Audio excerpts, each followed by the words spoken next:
top. These are going to be the longest 16 laps for these guys that are inside those cars. And there's just so much going on. You know, we're not hearing the constant chatter in your ear from the spotter, but that is exactly what's going on. They're trying to give them every bit of information. It's information overload, not to make you drive the car. Try to get some momentum, get it that push. Don't get too big of a push, don't wreck. It's, gosh, it's... Copy on the update on that. I can't work. Pat Boyd, spotter for Joey Logano. Larry, what do you see here with 16 laps to go? Oh, there we go. Darrell Wallace Jr. around. Can't go near the wall. Poor Ty Dillon, he just can't stay out of trouble today. But he keeps that thing headed in the right direction.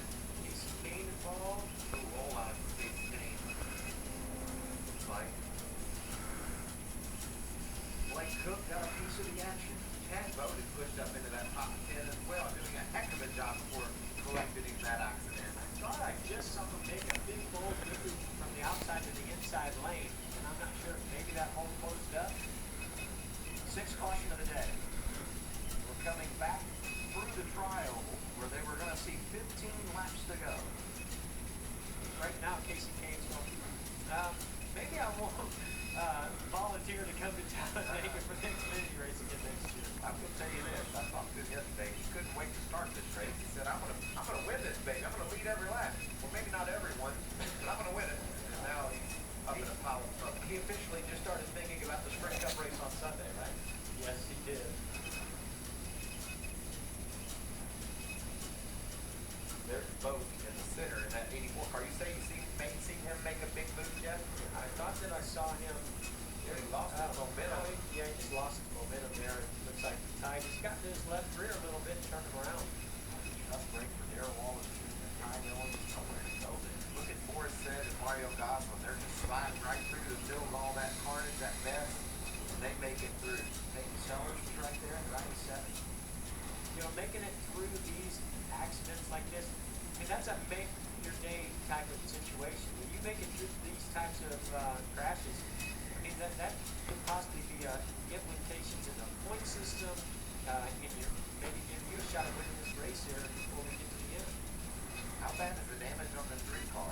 It to me did not look all that bad when you consider what he went through.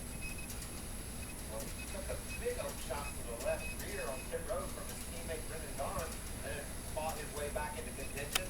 Wonder if he can survive this one and still have a decent day. Yeah, this is when a championship team has to shine, right? I mean, they've got to go through all these different things and get through the adversity and really be well collected and well organized as a team and climb their way out of what's been a very difficult day to still make some good points out of it. Unbelievable work by the camera folks here at NASCAR on Fox.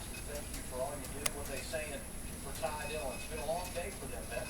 Well, it has indeed. And Jeff Gordon made a great point, and Danny Stockman, the crew chief, told me before the race, we want to win. That's the goal. But if something happens and we're not in position to win, we've got to maximize the day and maximize the points from a championship perspective, just as Jeff was saying. He took damage to the left front on that hit. The hood brace on the left side is broken, and the hood is buckled up a bit. So they have to tend to that left front issue.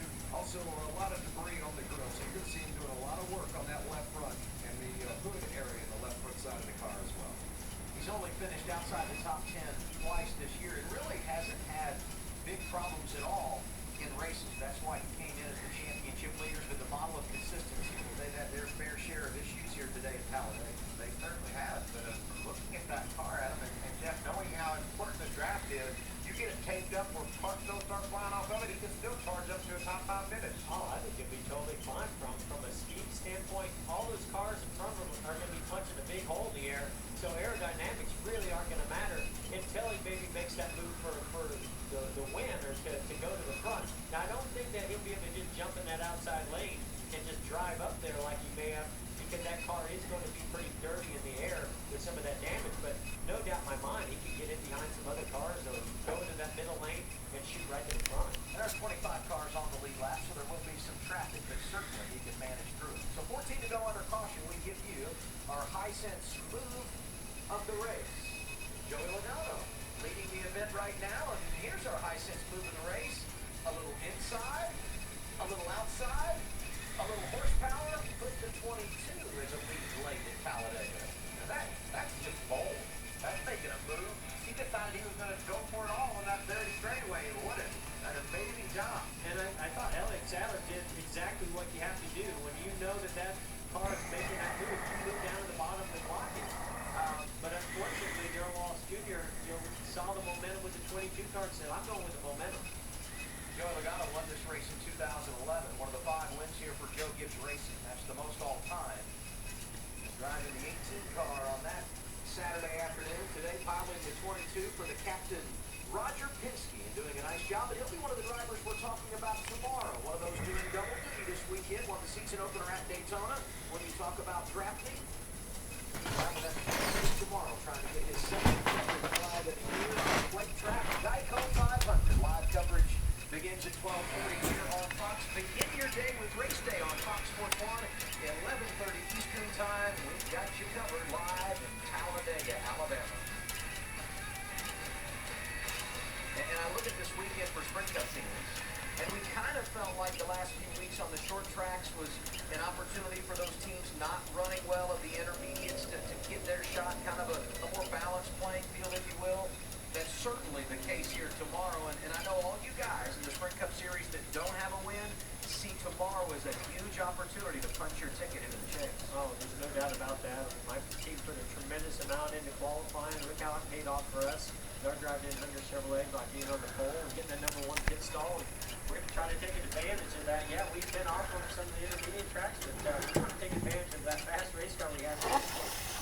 Singing the praises of Joey Logano, but Elliott Sadler trying to go back to back. And earlier in the race, we heard that Joey Logano was warned by NASCAR about connecting to the bumper in front of him. Now, over this past run, Eric Almirola in the 98 is having issues with Elliott Sadler in the 1 because Sadler kept dragging his brake, trying to drag himself back to connect to Almirola. Almirola kept having to drag his brakes and they wouldn't connect. And he said, ask NASCAR, what am I supposed to do when he's dragging his brake? I'm doing all I can and wearing out mine. So it should be interesting if that happens again, if they line up together for the restart. I love that bit of communication. It's so true. You think of the speed coming from drafting the car in front of you, but in all, the real way that it happens, the momentum, the speed, it happens from behind.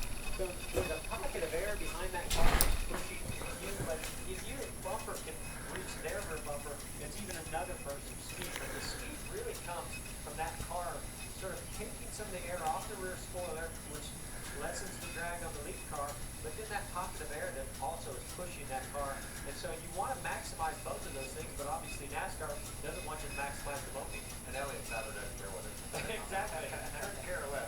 He's doing what he has to do to win this race, and Eric is going to have to deal with it. NASCAR's not going to be a party to that either. That's just two racers on their own agendas doing everything they can to get the victory. And this goes back to something you said, Michael, where it's not that you can't bump.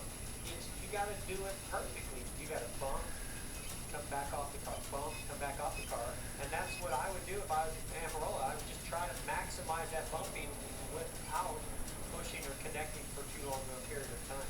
Let's see what Regan Smith's doing. We said we'd call him up later in the day. I think we get him down to... Yeah, I missed him, so yeah, he's ready. Hey, Regan, it's Michael and Jeff up at the box. You got a second for us? Two. We'll be on the bottom. You'll have the 198 and the 2 on the top.